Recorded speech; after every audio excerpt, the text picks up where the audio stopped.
सभी भाइयों एवं बहनों, मैं सबसे पहले तो ये आज जो स्टेट क्रेडिट सेमिनार कार्यक्रम आयोजित किया गया है और इस कार्यक्रम में सभी आयोजकों का मैं दिल से धन्यवाद करता हूं, उनका आभार व्यक्त करता हूं।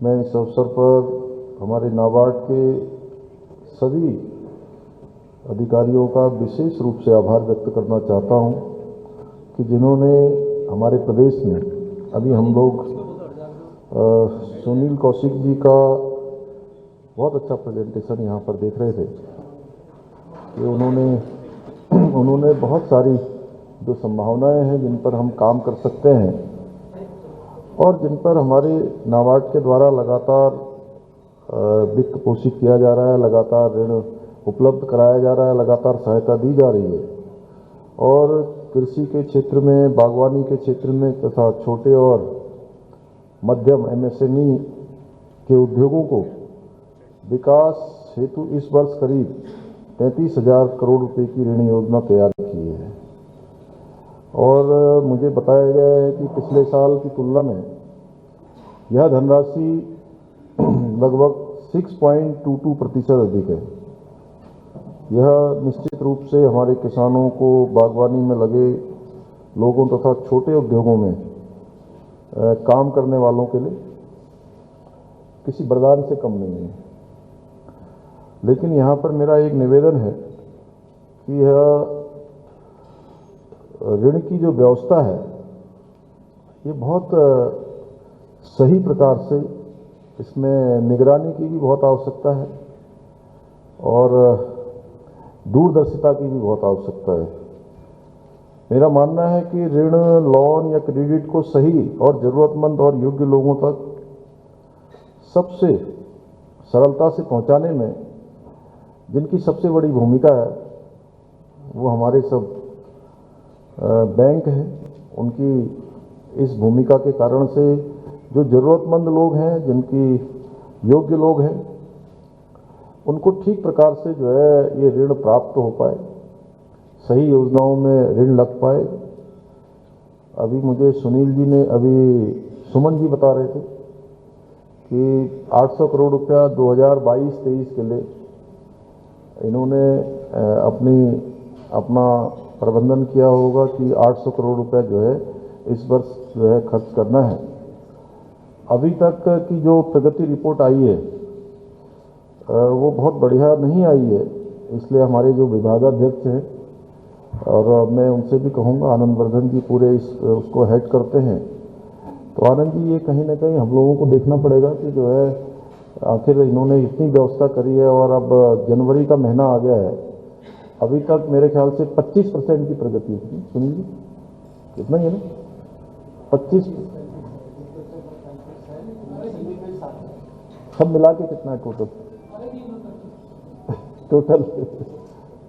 टोटल 25% लगभग, उसका लगभग आया है। तो कहीं ना कहीं हम लोगों को अपने स्तर से भी कृषि में अच्छा है। रावत जी, MSME में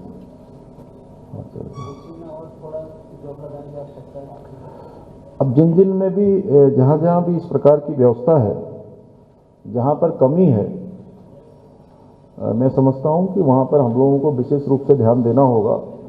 और मैं नाबार्ड के जो हमारे अधिकारीगण हैं और हमारी राज्य सरकार दोनों मिलकर जो लोग उन्हें अच्छा काम कर रहे हैं, यानी कि जो जितना हमने लक्ष्य रखा है उस लक्ष्य को ठीक प्रकार से आगे बढ़ा रहे हैं, ठीक प्रकार से उस लक्ष्य पर बढ़ रहे हैं, तो उनको अगर और भी अधिक ऋण की आवश्यकता हो तो और अधिक ऋण दिया जाना चाहिए। आपकी तरफ से दिया जाएगा, हमारी राज्य सरकार भी इस प्रकार की व्यवस्था करे। जो लोग तेजी से अपना उपयोगिता सर्टिफिकेट दे रहे हैं, उपयोगिता का जो है प्रमाण पत्र दे रहे हैं या काम कर रहे हैं, तो उनको कहीं ना कहीं आगे बढ़ाने की आवश्यकता है। और इसके लिए बैंकों को भी कहीं ना कहीं मिशन मोड में काम करना होगा। कई बार इतनी सारी औपचारिकताएं हैं, उन औपचारिकताओं के कारण से हम लोगों को जो लोग ऋण लेने के लिए आते हैं उनको बहुत भटकना पड़ता है। और यह भी कहीं ना कहीं ज़रूरतमंद लोगों के लिए जो उसकी औपचारिकताएं हैं वो थोड़ा सरल हो जाएं। मैं बार बार कहता हूं, और पिछली बार भी इसी हॉल के अंदर हम लोगों ने बैठक करी थी SLBC की, रावत जी आप तो थे, तब भी मैंने कहा था कि क्योंकि हमने सरकार की तरफ से कोशिश करी है, ये प्रयास किया है कि हम सरलीकरण को लेकर जाएं। सरलीकरण, समाधान और निस्तारण, इन मंत्रों के आधार पर हम थोड़ा आगे बढ़ रहे हैं। तो बैंकों से भी हम इस प्रकार के सहयोग की अपेक्षा करते हैं कि बैंक भी मिशन मोड में आकर इन कामों को आगे बढ़ाने में हमारी सहायता करें। नाबार्ड की जो ऋण योजना है, इसके लिए आवंटन का प्रत्येक बैंक ब्रांच को एक निश्चित टारगेट के साथ काम करना होगा, और उस पर अगर काम करेंगे कि भाई एक हमने टारगेट सेट कर लिया है, तो कहीं ना कहीं इससे हम और अधिक लोगों को लाभ दे पाएंगे। भाइयों बहनों, ये जो ग्रामीण इलाकों में इन्वेस्टमेंट और ऋणों के द्वारा ही विकास और उन्नति दोनों संभव है, और जो माननीय प्रधानमंत्री जी का भी एक भारत श्रेष्ठ भारत की कल्पना है कि समाज के अंतिम छोर में खड़े हुए व्यक्ति तक सब सहायताएं पहुंचनी चाहिए और देश के विकास में उनका भी योगदान सुनिश्चित हो।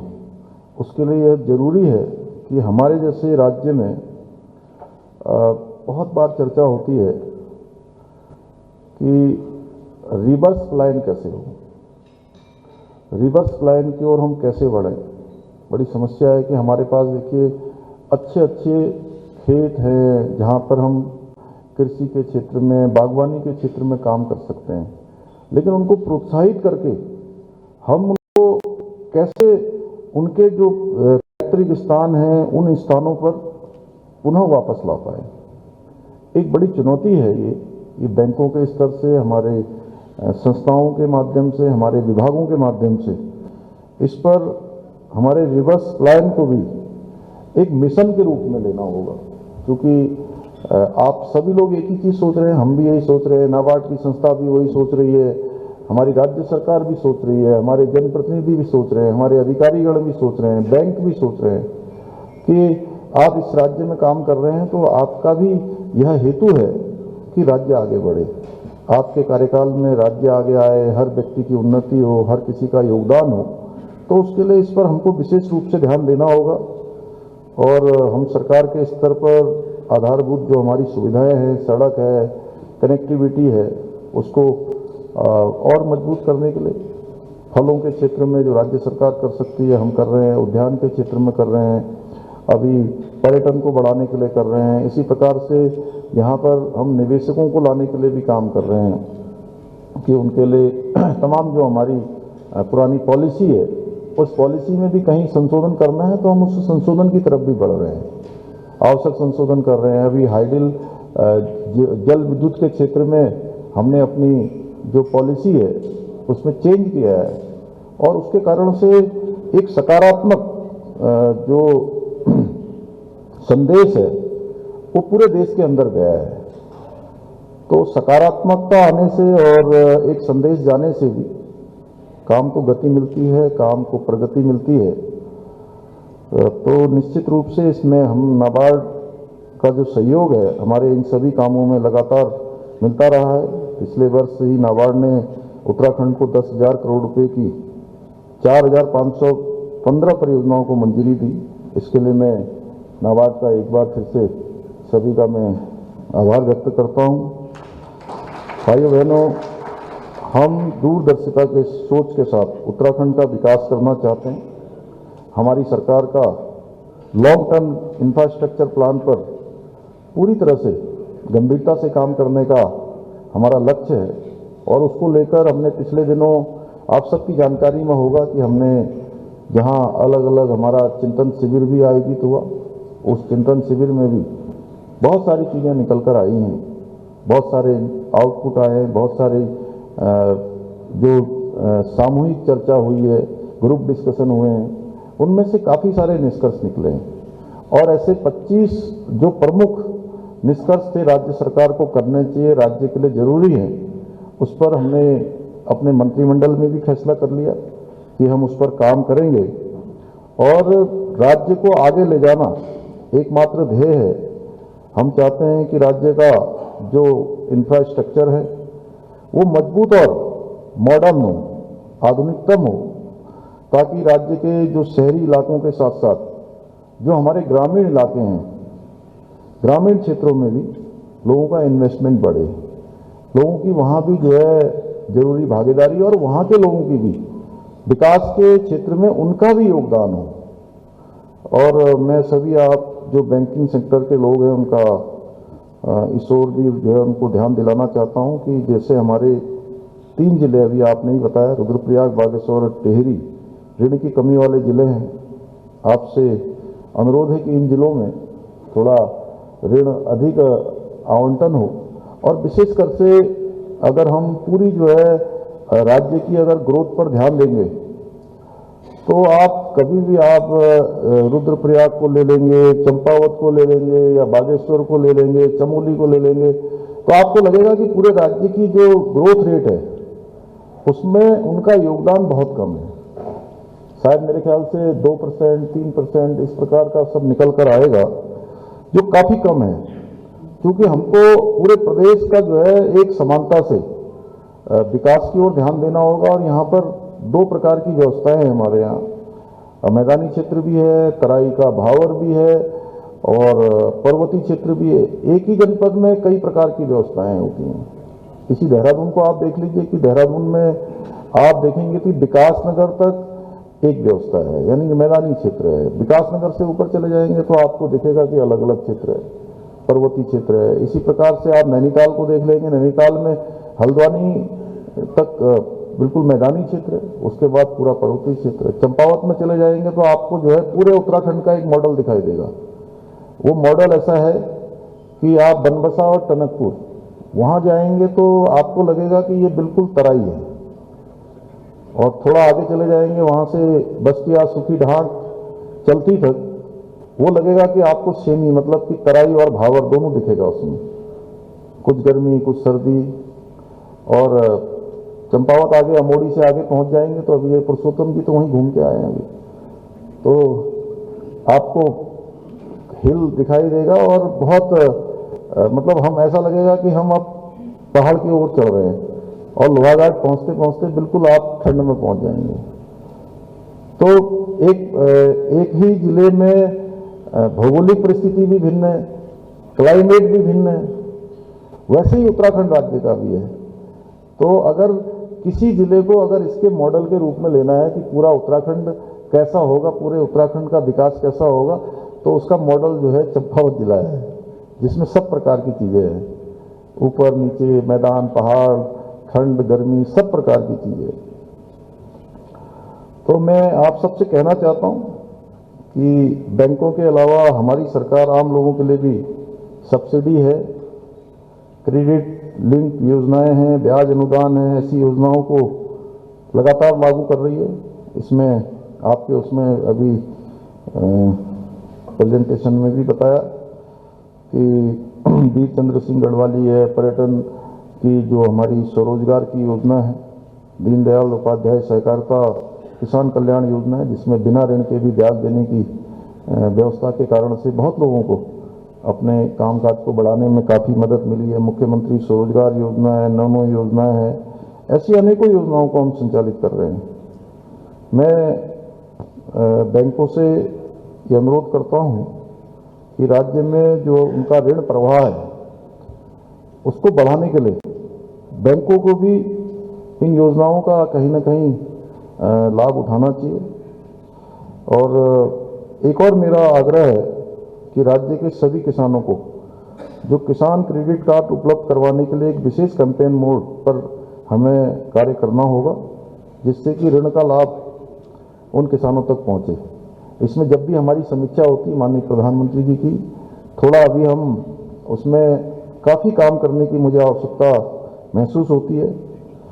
और एक बात अहम है कि राज्य की जो जलवायु है उसमें भौगोलिक स्थिति में बागवानी है, एरोमेटिक्स प्लांट्स हैं, मेडिसिनल हर्बस, डेयरी, फिशरी, मधुमक्खी पालन, मशरूम पालन तथा प्राकृतिक कृषि, जैविक कृषि, प्राकृतिक कृषि के लिए भी हमारा राज्य हर प्रकार से अनुकूल है। और अभी पिछले दिनों एक हमारी कृषि के क्षेत्र में, डेयरी के क्षेत्र में और उद्यान के क्षेत्र में काम करने वालों के लिए उनके बीच में एक हम लोगों ने एक सेमिनार आयोजित किया था। तो उसमें भी जितने लोग बाहर से आए थे उन सभी ने यहाँ पर मतलब अनेकों संभावनाओं को हम सबके सामने रखा और उनका मत था कि डेयरी और पशुपालन के डेयरी के क्षेत्र में लगभग 1,500 से 2,000 करोड़ रुपए का जो है हमको कहीं ना कहीं बाहर से चीज़ों को आयात करना पड़ता है। तो उस दिशा में हम विशेष रूप से ध्यान देंगे। इसलिए हमारी सरकार ने भी राज्य में इन क्षेत्रों में विशेष कार्य करने का फैसला किया है। सेक्टर वाइज हम लोग इस पर मीटिंग भी कर रहे हैं, सेक्टर वाइज इस पर काम भी कर रहे हैं। मुझे विश्वास है कि इस कार्य में हमारी सरकार को आपका सहयोग अवश्य मिलेगा। और पिछले दिनों एक काम जो माननीय मैं प्रधानमंत्री जी का धन्यवाद करना चाहता हूं कि उन्होंने हमारे यहाँ का जो मोटा अनाज जिसको मड़वा के रूप से हम लोग सब लोग जानते हैं, उस मड़वा को जो है राष्ट्रीय खाद्य सुरक्षा के कार्यक्रमों में सम्मिलित कर लिया है। और कहीं न कहीं हमारे बैंकों को, हमारे विभागाध्यक्षों को इस ओर विशेष ध्यान देकर, क्योंकि मड़वा उत्पादकों के लिए और उसका आगे विपणन के क्षेत्र में आगे करने के लिए कहीं न कहीं हम विशेष रूप से इस पर ध्यान देंगे। तो एक बड़ा काम जो भारत सरकार ने किया है।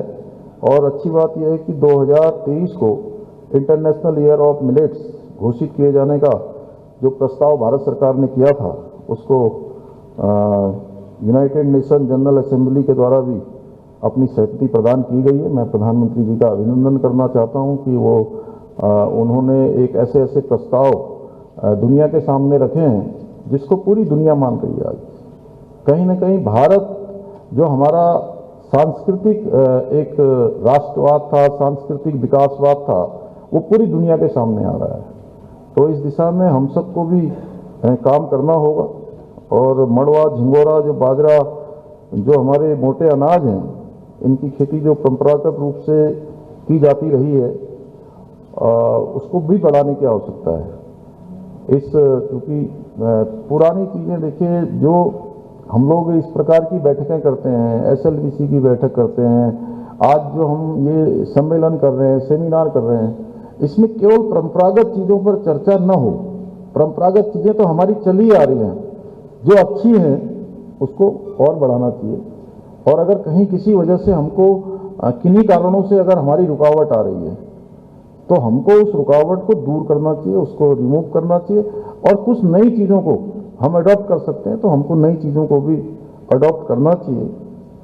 और एक चीज़ और कि जितने भी हमारे यहाँ पर ये विकास के मॉडल हैं, विकास के मॉडल पर आपने अभी यहाँ पर बताया भी, इकोलॉजी और इकोनॉमी, दोनों का संतुलन कैसे बना रहे, दोनों का संतुलन बना रहे। क्योंकि आज अगर दुनिया के अंदर हमारा सर्वाधिक नाम लिया जाता है, हमारा प्रदेश हिमालय का प्रदेश, हमारा प्रदेश देवों का प्रदेश, हमारा प्रदेश गंगा, यमुना और अनेकों हमारी ऐसी नदियों का उद्गम का प्रदेश, तो पूरे हिंदुस्तान के अंदर, पूरी दुनिया के अंदर उत्तराखंड को जानते हैं लोग। तो वह जो उसकी पहचान है, वह पहचान भी इस विकास के साथ साथ, विकास बहुत जरूरी है, हमारे को काम भी मिलना चाहिए, लोगों को भी काम मिलना चाहिए, लेकिन विकास का मॉडल भी ये बनना चाहिए। इस ओर हम लोग ध्यान देंगे तो मैं समझता हूँ कि कहीं ना कहीं यह भी एक हमारे लिए बड़ा काम होगा। इसके साथ साथ जो माँ जीवनदायिनी माँ गंगा है, अभी पिछले दिनों मैं कलकत्ता गया था माननीय प्रधानमंत्री जी की अध्यक्षता में। गंगा को निर्मलता के लिए उस पर एक बैठक माननीय प्रधानमंत्री जी की अध्यक्षता में हुई थी, निर्मल गंगा के रूप में। तो वहाँ पर गंगा और गंगा की जो सहायक नदियाँ हैं, क्योंकि गंगा पर प्लान बन ही रहा है, गौमुख से निकलकर गंगा जी हमारे यहाँ पर लगभग 300 किलोमीटर की यात्रा हमारे यहाँ से करती हुई जाती है हरिद्वार के अंतिम बॉर्डर तक। तो अभी तक जो उसमें निकला है, लगभग ऋषिकेश तक 1 लाख का पानी अब गंगा जी में मिल रहा है, यानी कि पीने योग्य पानी को 1 लाख पानी कहा जाता है। जिसमें लगभग 131 जो छोटे छोटे नाले थे, सीवर के नाले थे, गंदे नाले थे, वो सब पहले गंगा जी में जाकर गिरते थे और उससे गंगा जी लगातार प्रदूषित होती थी। और यहाँ के 131 नालों को टेप करके उनको लगभग 16 STP में डाल के उसको शुद्धिकरण किया गया है। अभी कुछ नाले और बचे हुए हैं, 11 STP और बनाने की योजना है, जिसमें बहुत सारे छोटे छोटे नाले देहरादून, हरिद्वार, ऋषिकेश इस क्षेत्र में निकलते हैं, उनको भी आगे टेप करके STP के माध्यम से उनका भी शुद्धिकरण किया जा रहा है। इसी प्रकार से जो गंगा के सहायक नदियाँ हैं, उधर यमुना जी भी हैं, उधर शारदा जी भी हैं, कोसी भी है, हमारी नंदौर भी है, ऐसे गोला भी है, ऐसी बहुत सारी नदियाँ हैं जो बरसाती भी है। तो कुल मिलाकर वो सभी में जो है गंदा पानी जाता है। तो अर्बन जो हमारी बॉडीज हैं, उन बॉडीज के साथ मिलकर भी निकट भविष्य में हम सब लोग उनको भी साफ करने के लिए वहाँ भी STP प्लांट लगाकर उनको टेप करके जो हमारी नाबार्ड की योजनाएं हैं, मैं इसलिए कह रहा हूँ कि नाबार्ड की योजनाएं, बैंकों की योजनाएं कहीं ना कहीं ये हमारी अर्बन बॉडी से भी जुड़ी हुई हैं। हमारे मनरेगा के काम है, अन्य विकास के काम है, क्या हम उस पर भी काम कर सकते हैं, उस पर भी हम चीज़ों को बढ़ा सकते हैं। इस दिशा में भी हम जरूर सोचें, क्योंकि गंगा निर्मल रहे और गंगा जी निर्मल तभी रहेंगी जब गंगा जी के साथ साथ उसकी सहायक नदियाँ भी सभी निर्मलता की ओर बढ़ेंगी।